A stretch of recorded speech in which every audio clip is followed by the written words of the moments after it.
Simmons.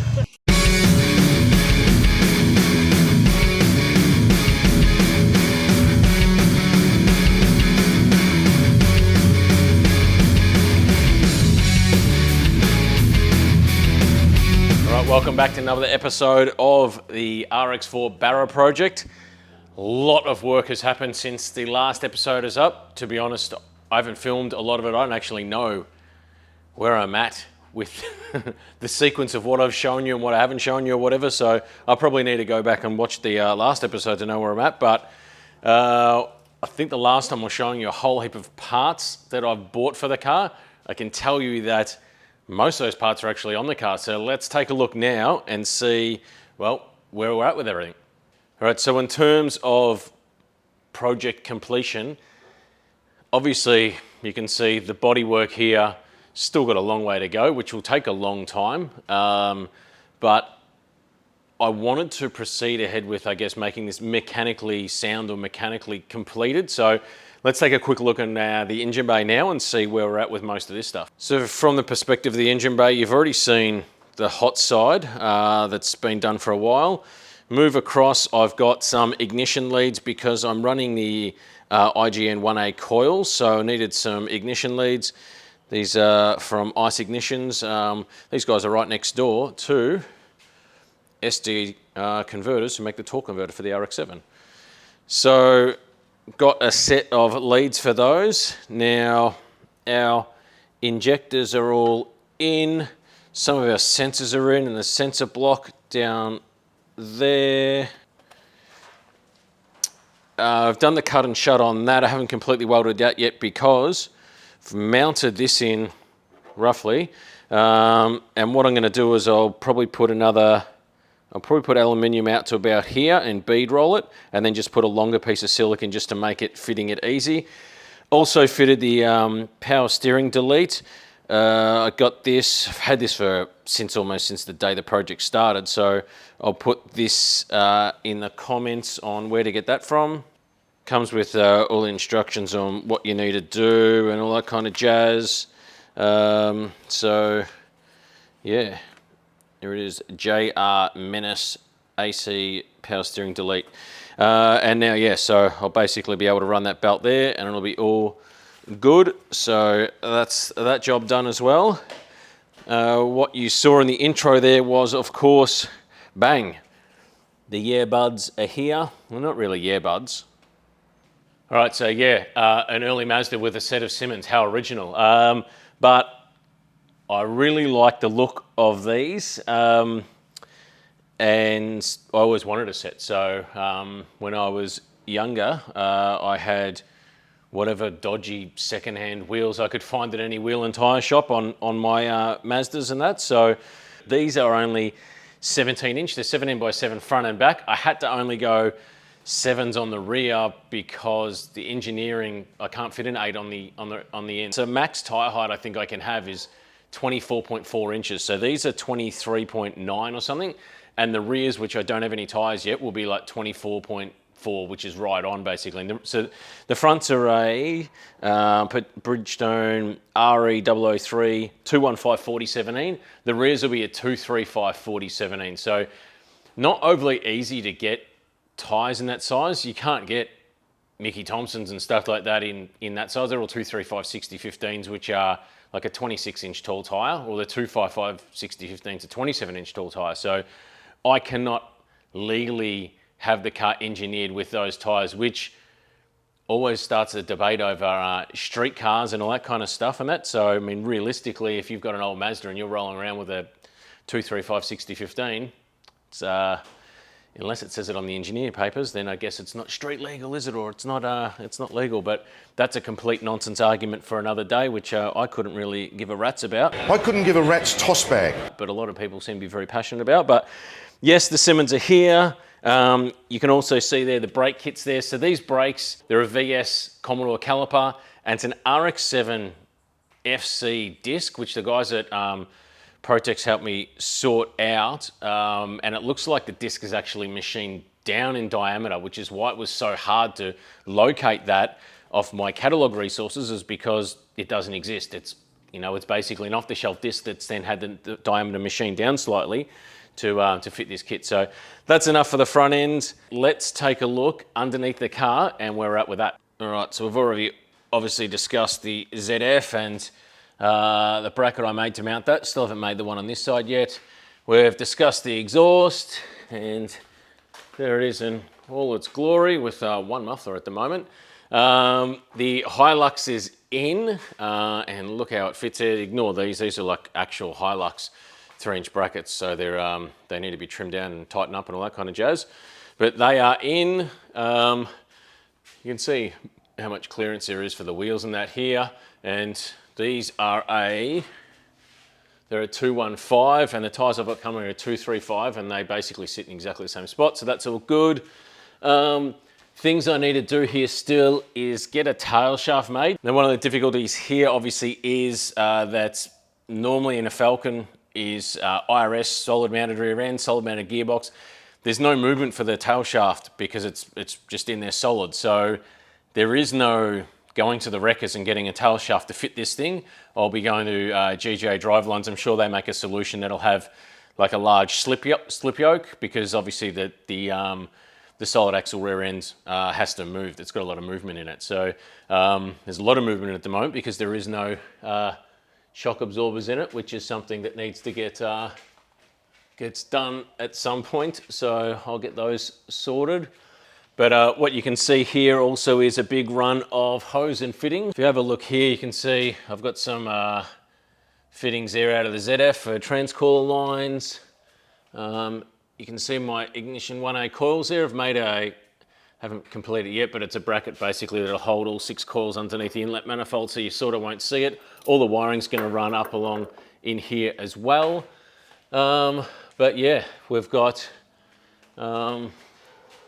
hose comes down here, got a filter, got Dash 8 Teflon all the way down here, and then it goes into, this is the surge tank back here. I can't remember what the capacity is, maybe it's 2 litres, 2.5 litres or something, but they feed 2 pumps, which will be staged into some check valves, which you need when you're running dual pumps, to a Y piece, into a single Dash 8 Teflon all the way there, runs up through the rail, through the reg, all the way back, and into this flex fuel sensor back into the tank. What I don't have in here now yet is this here. Now that's the drain from the fuel tank. So what I'm actually gonna do is I'm gonna weld a Dash 10 bung on there. It'll go into, we'll actually have it over here. We'll go into this filter, and then out of the filter into this pump, and then out of the pump and into the tank. Now, I was going to cut a section out of the middle of the fuel tank and weld it in and weld another Dash 10 on there and have the filter and the pumps in the car, but I thought if the drain's there, why not utilize it as an outlet essentially? So what I'm going to do is, yeah, that'll feed the lift pump, will feed the surge tank. The return line now from the surge tank will go back into the original factory feed line at the top of the fuel cell. So just means limited hoses and that in the cabin, which means less possibilities of fumes and stuff like that too. So hopefully that's all good. I think the last couple of things here, obviously I've got my radiator mounted here for that. Now I'll be cutting off the cap here, cutting off this and making an outlet here, and I'll mount the Davies Craig pump like up here somewhere or something like that. Here you can see a Dash 16 swivel and a weld on, and this tank will drop, or this radiator will drop down a bit. This is going to get cut off and welded too. And then this will join up into here. This is a twin pass tank, so twin pass radiator. So you've got water comes in here, goes all the way over there, comes over here, and then goes here and goes out because there's a baffle in here, so it passes through the whole radiator. But what I'm going to do is I'm going to drop this about 1 inch, and then I'm going to have a big 16-inch fan here as a pull fan to draw air through it. I think that should work okay. So what will also happen is the water lines will run 2 water lines, 3/4 inch rubber lines will run up here. Going to be hard to see, but just up here, hiding behind that panel there is one of the inlets, and in the engine bay is one of the outlets or whatever, or vice versa. So water will run through that. Now I've got to make this. This will obviously come here, and then it'll join up to turbo will come out here.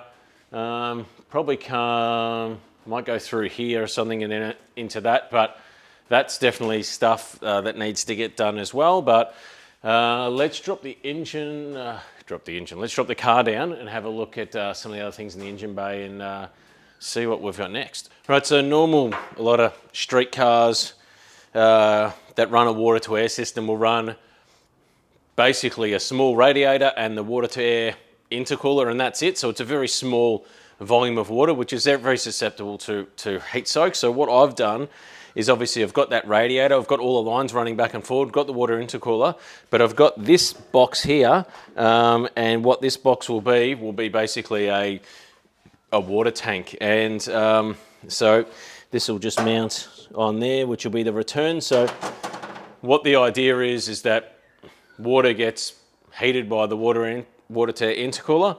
It comes back, it flows into here, into this large volume of water, mixes with other cooler water, and then goes into the radiator, goes through twin passes of radiator after having a bit of heat taken out by volume of water, and then goes through, 2 passes of that radiator, and then back into the pump, out to the back to the water to air intercooler again. So I will have a big 6-inch sort of twist cap for this. That's coming. I'll never run this all the way full, like to the top. So I'll probably only ever run it maybe half full or so. But I'll put a little drain bung on it as well. What this also enables me to do is, if I'm running sort of drag and drive event and it's really hot and we're looking to do maybe a couple of passes back to back, I could dump, a bit of half a bag of ice in there and really pull a whole heap of heat out of the water really rapidly to enable us to turn over a car pretty quickly in that kind of scenario. So, but as you can see, we've got that there. Maybe I'll put the battery over there as well. Got the fuel tank, which will mean all of this space here will still be available boot space for whatever I need, sort of thing. So I think that's pretty much for back this end. Let's take a look at a couple of other things. So first thing is, this is the loom for the Haltech. So it's all done, all labeled, all terminated. So that is all looking all good. So another thing in here is I'm going to try and make this, I think this is an FG console, fit in the RX4. So it's sitting a tiny bit high at the moment because it's got those vents that go all the way to the back underneath it. So I think once I unbolt those, this will actually sit at a really good height. And again, just sort of gives it a modern flavor and sort of, that sort of a bit of a pro touring sort of modern edge on things. This car's from 1973, 74. Ain't really many mod cons back then. The cars weren't overly comfortable. So I've got the nice FD seats in there. We've got modern fuel injected large cube engine, which will be a nice cruiser. So I thought, seeing as I'm going to have the air conditioner all set up and working, that maybe a nice center console to actually put your stuff in, and cup holders too. So automatically that gives us 2 cup holders. I don't have to go off making custom stuff or whatever. So from the measurements I've done so far, it looks like it'll be a bit of a goer, and it should be able to fit in there pretty well. But yeah, overall, it's coming along nicely. All right, so progress on this is coming along really well now, really starting to get some momentum up. Now, what you won't have seen, what you might be asking for, like, oh, why aren't you showing us how you're doing every little step of the way or whatever, and that. It takes so long to film that stuff, and if you want to see videos on me assembling hose and fittings, I've done it over in full boost quite a number of times. I've even done a tech video on this channel about it. Same with all the wiring. I've got a video on this channel with all that stuff. There's videos on full boost where I built project cars and done all the wiring. So if you want to see wiring and how it's done, you can go and check out any one of those videos and that before. This isn't one of those builds where creating content for the sake of content, so to speak, where you see guys doing like, oh yeah, we're going to change the oil today and give our car a service. Like, seriously, who wants to watch someone changing a set of spark plugs and dropping the oil on their car? No thanks. So while some of the stuff's pretty in-depth and that, it is so hard to try and move the camera in the right angle and do stuff, and it just slows you down. If I can get out here and knock out a couple of hours of work at night and get this thing on the road, that's where I want to be at with the car. So sorry if you're expecting more in terms of what you can see in terms of it being built, but the finished project is my goal. Getting this thing on the road is my goal. I just want to bring you guys on the journey of how it's looking and how I'm going about it. But in terms of like, you know, I'm not going to do a video on how I'm making these ignition leads. You know, I'm not going to do a video of like fitting fuel injectors into the rail. That stuff's yawn worthy. I'm sure there's people out there who do YouTube full time that absolutely need content and every single week, and they might do stuff like that. That's cool to those guys. I can completely understand that. But you can go and watch it over there. I ain't doing that. At the moment, I have 1, 2, 3, 4, 5, 6, 7 boxes from Raceworks that are full of hoses, fittings, electrical connectors, and all kinds of stuff. And I absolutely want to smash this over the next few weeks, and hopefully to the point where sometimes in the early new year, I'm going to rip this engine out and I'll do a video on that of where, assembling the 2K Barra and when we're going to do the head studs and valve springs and all that stuff and how I go about that. But then I'd love to put it back in and maybe even hear this thing up and running, which would be extraordinary. But I'm only going to get to that stage by really doing some hardcore work and getting it all done. So sorry to everyone out there that may be expecting to watch every little tiny thing and get the really intrinsic detail of the build, but I post plenty of stuff throughout the week on Instagram or on my Facebook page in that, so you can go and check out that stuff and get involved in the build and the conversation of it over there. But in terms of these videos, they're more going to be a wrap-up of some of the work I've done. So hopefully then when I get to the stage where this is running, we can do a bit more tech stuff on it and all that kind of stuff, and maybe slow it down again on how I did some of the stuff and all that kind of stuff. So, but huge shout out to everyone for the 10,000 subs. That's awesome. Subscribers matter, but don't matter. You can have 1,000 subs and videos that get 100,000 views, or you can have 500,000 subs and get videos that get sub 10,000 views. So they don't really matter that much, but it's always nice to sort of know that people are supporting what you're doing, which is great too. So thanks for that. I'm going to get stuck into this thing more. I need to get some front and rear shocks because, as you can see, this thing's a bit of a boat at the moment. It is bouncy, so need some shocks. I'll probably do like a coilover sort of conversion at the for the fronts, just to give more clearance, but also to be able to play with spring rate, and that'll be all sorted. I'm just going to get factory shocks for the rear because there's not a lot of room back there, and coilovers with their body and that, I mean, it's got leaf springs, so it doesn't need a spring, so it just needs a shock.